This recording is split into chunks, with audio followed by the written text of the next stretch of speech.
இந்த ஏசாயா தீர்க்கதரிசி புஸ்தகத்தினுடைய 62ஆம் அதிகாரத்தினுடைய முதல் வசனத்தை நாம் வாசிக்க ஆரம்பிக்கும் பொழுது, சீயோனின் நிமித்தமும் எருசலேமின் நிமித்தமும் நான் மௌனமாயிராமலும் அதன் நீதி பிரகாசத்தை போலவும் அதன் ரட்சிப்பு எரிகிற தீவட்டியை போலவும் வெளிப்படும் மட்டும் அமராமலும் இருப்பேன் என்று கர்த்தர் சொல்லுகிறார். ஆமென். இந்த வார்த்தை என்ன ரொம்ப கவர்ந்துச்சு. ஆண்டவர் சொல்றாரு, நான் மௌனமா இருக்க மாட்டேன், நான் அமராமலும் இருப்பேன். அப்படின்னா சிம்பிளா ஆண்டவர் சொல்றாரு, நான் ரிலாக்ஸே ஆக மாட்டேன், நான் அமைதியாவே இருக்க போறதில்லை. எது வரைக்கும் தெரியுமா? நம்முடைய நீதி பிரகாசமாய் மாறுகிற வரைக்கும், நம்முடைய ரட்சிப்பு எரிகிற தீவட்டியை போல இருக்கிற வெளிப்படுகிற மட்டும் ஆண்டவர் சொல்றாரு, நான் சும்மாவே இருக்க மாட்டேன்.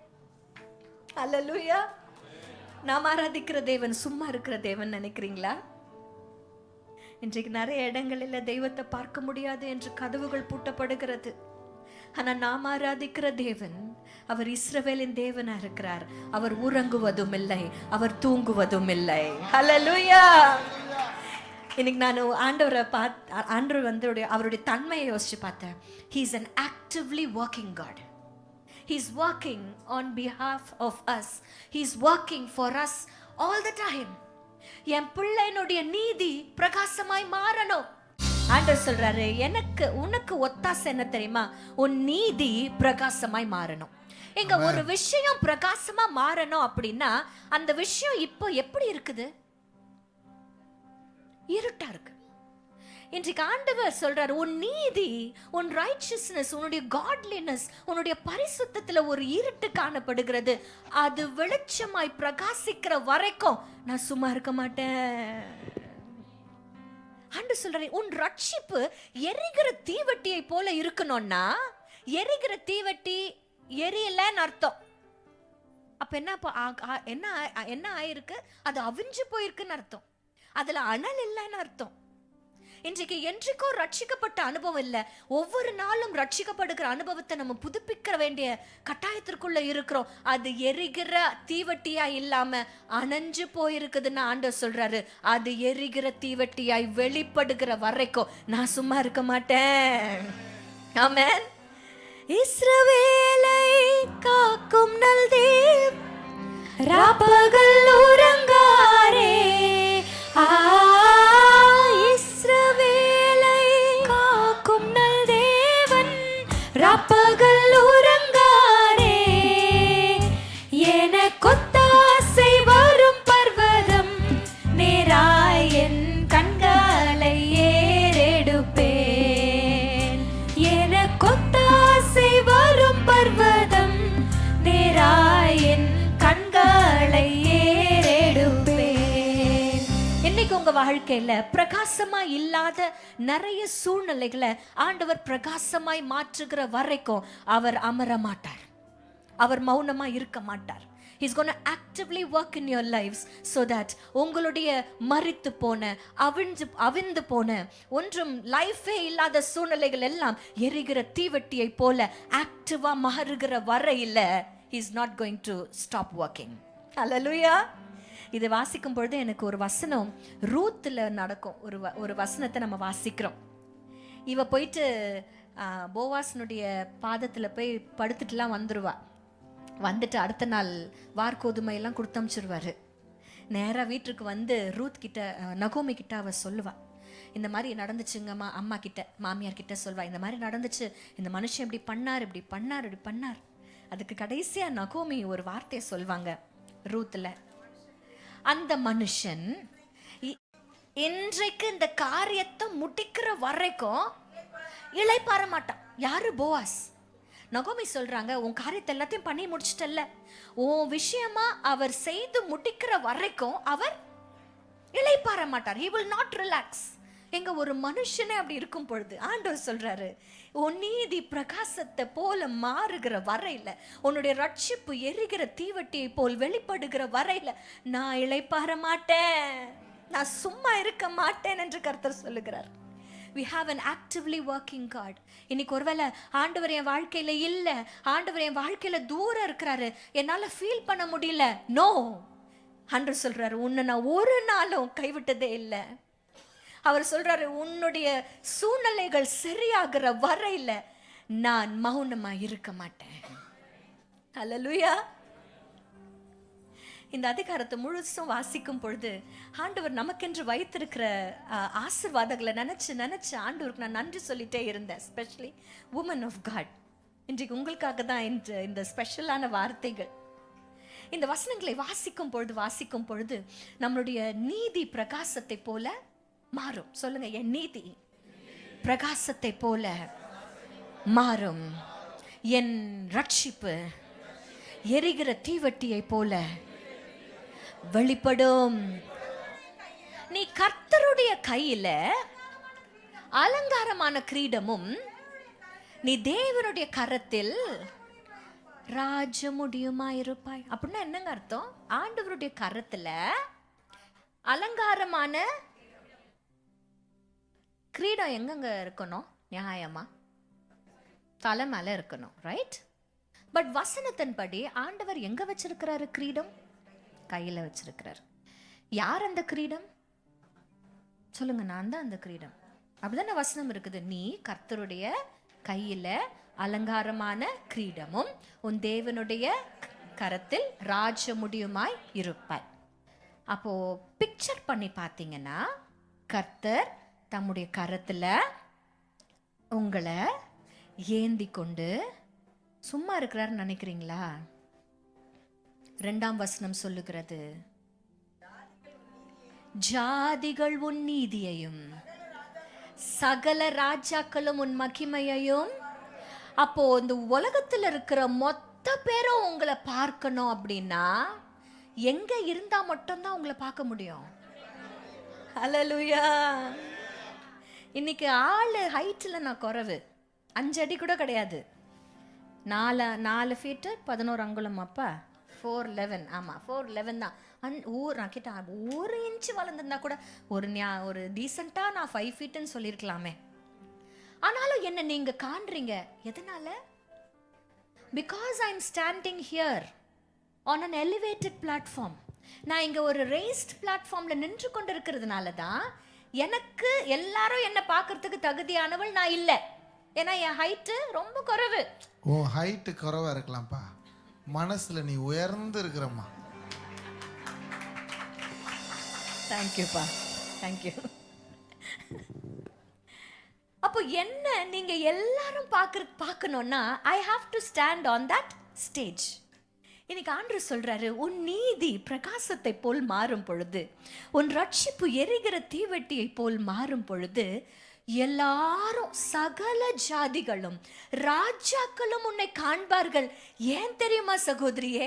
நீ எங்க இருப்ப தெரியுமா?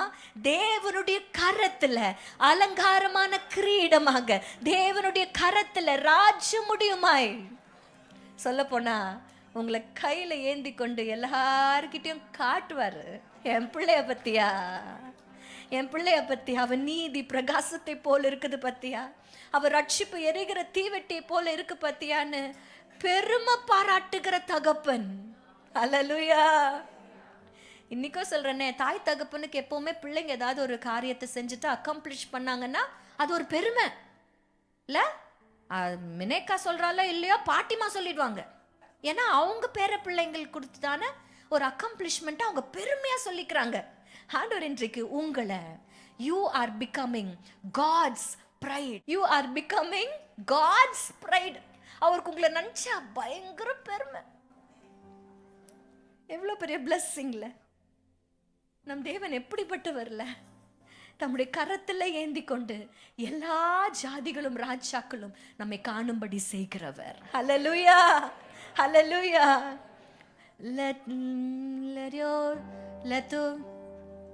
பாடுங்க. Let your living water flow out of me. பாடுவீங்களா சேர்ந்து? Let your Holy Spirit overshadow me. அப்பா உம்மை ஸ்தோத்திரிக்கிறோம். As it was in the beginning, so let it be now. I am the city of God. I am the city. பாடுவீங்களா? I am the city of God. எல்லாம் சேர்ந்து பாடலாமா? I am the city of God. I am the city of God. Hallelujah. ஆண்டவருடைய பிரைடா நீங்க மாறி போவீங்க. ஆமென். ஆண்டவர் நம்மளுக்கு கொடுத்திருக்கிற அடுத்த blessing பாத்தீங்கன்னா, இந்த வசனம் 4ஆம் வசனத்தை நீங்க வாசிக்கும் பொழுது, நீ இனி கைவிடப்பட்டவள் என்று எண்ணப்படாமலும் உன் தேசம் பாழானது என்று சொல்லப்படாமலும் இனிமே உன்னுடைய பேர் எப்படி இருக்கும்? ஹெப்சிபா என்றும் பியூலா என்றும் சொல்லப்படும். கர்த்தர் உன்மேல் பிரியமா இருக்கிறார். உன் தேசம் வாழ்க்கைப்படும் அப்படிங்கிற அந்த வார்த்தைக்கு அர்த்தம் என்ன தெரியுமாங்க? மணவாளன் மணவாட்டி கையை பிடிக்கிறது போல. இன்றைக்கு கர்த்தர் நமக்கு வைத்திருக்கிற 2வது blessing. ஃபர்ஸ்ட் blessing என்ன சொன்ன? God's, சத்தமா சொல்வீங்களா? God's, தேவனுடைய புகழ்ச்சி. நீங்கெல்லாம் யாரு? நம்மெல்லாம் யாரு? தேவனுடைய புகழ்ச்சி. 2வது சொல்ற, அது pride of God. 2வது blessing, bride of God. பிரைட்னா யாரு? மணவாளன் கர்த்தர் இயேசு மணவாட்டி சந்திக்க ஆயத்தம் தானா? மணவாளன் கர்த்தர் இயேசு வருகின்றாரே, மணவாட்டி சந்திக்க ஆயத்தம் தானா? என் பிரியமே நீ ரூபவதி, எழுந்து வா உன் நேசரை சந்திக்கவே. என் பிரியமே நீ ரூபவதி, எழும்பி வா உன் நேசரை சந்திக்கவே. மணவாளன் கர்த்தர் இயேசு வருகின்றாரே, மணவாட்டி சந்திக்க ஆயத்தம் தானா? மணவாளன் கர்த்தர் இயேசு வருகின்றாரே, மணவாட்டி சந்திக்க ஆயத்தம் தானா? ஹல்லேலூயா. ஆண்டவர் உங்களை தம்முடைய மகளா கரங்களில் ஏந்தி எல்லாருக்கும் பெருமையா காட்டுறது மாத்திரம் இல்ல, தம்முடைய மணவாட்டியா ஏற்றுக்கொள்ளுகிற மணவாளனாய் அவர் இருக்கிறார். அந்த வசனத்தின் படி ரொம்ப அழகான ஒரு வசனத்தை வாசிச்சு நான் 62ல 5ஆம் வசனம், வாலிபன் கன்னிகையை விவாகம் பண்ணுவது போல உன் மக்கள் உன்னை விவாகம் பண்ணுவார்கள், மணவாளன் மணவாட்டியின் மேல் மகிழ்ச்சியா இருப்பது போல உன் தேவன் உன்மேல். அப்போ நீங்க ஆண்டவருடைய புகழ்ச்சியா மாத்திரம் மாற மாட்டீங்க. நீங்க ஆண்டவருடைய you will be somebody who will bring happiness to God. ஆண்டவர் உங்களால, நான் சும்மா யோசிச்சு பார்த்தேன், நான் செய்யற இந்த பூமியில செய்யற ஒரு விஷயத்தினால என் தேவன் ஒரு அழகான smile கொடுப்பாருன்னா I'm making him happy ன்னு அர்த்தம். How many of you want to make God happy? Hallelujah. Hallelujah. அதுக்கு ஒரே ஒரு காரியம் தான் நடக்கணும். நம்முடைய நீதி பிரகாசமா இருக்கணும்.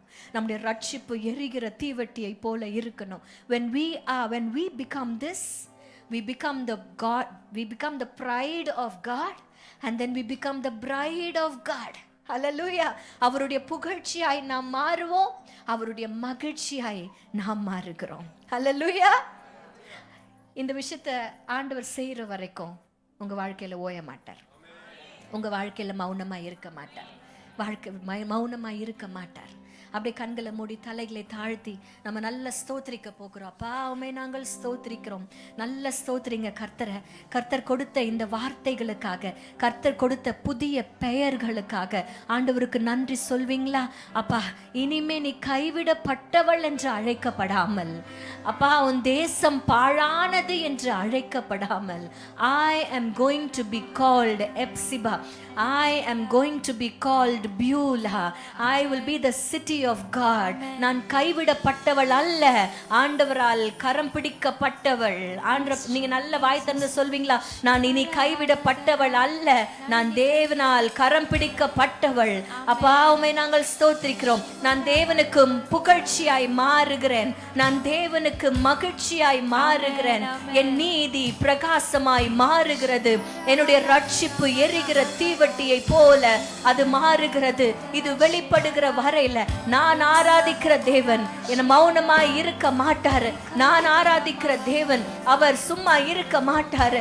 எனக்குள்ள கிரியை செய்கிற கர்த்தர் என்னோடு கூட இருக்கிறதுனால அவருக்கு நன்றிகளை ஏறெடுத்து கர்த்தரை ஆராதிப்பீங்களா? கர்த்தரை மகிமைப்படுத்துவீங்களா? அப்பாவுமே நாங்கள் ஸ்தோத்திரிக்கிறோம் அப்பா, உமைக்கு நன்றிகளை ஏறெடுக்கிறோம் ராஜா. அப்பா இந்த நாளில் ஆண்டவரை கைவிடப்பட்ட நிலைமையில வந்திருக்கிற, ஆனா இன்னைக்கு என்ன பார்த்து சொல்லிருக்கிறீங்க, இனி நீ கைவிடப்பட்டவள் அல்ல. ஒருவேளை உலகத்துல இருக்கிறவர்கள், உங்க வீட்டுல இருக்கிறவர்கள் உங்களை கைவிட்டு இருக்கலாம், உங்க கணவர் கைவிடலாம், வீட்டுல இருக்கிறவர்கள், மகன்கள், மருமகள்கள், பேரப்பிள்ளைகள் கைவிடலாம். ஆனா நாம் ஆராதிக்கிற தேவன் கைவிடாத தெய்வமா இருக்கிறார். ஆண்டவர் நம்மளை பார்த்து சொல்றார், நான் உன்னை விட்டு விலகுவதும் இல்லை, உன்னை கைவிடுவதும் இல்லை. கைவிடாதவரே உம்மை நாங்கள் உயர்த்துகிறோம் ராஜா. கரங்களை வானத்துக்கு நேராய் எடுத்து, அப்பா என் கரத்தை பிடிங்க ஆண்டவரே, என் கரத்தை பிடிங்க ஆண்டவரே. இனி நான் கைவிடப்பட்டவள் அல்ல, இனி நான் கைவிடப்பட்டவள் அல்ல.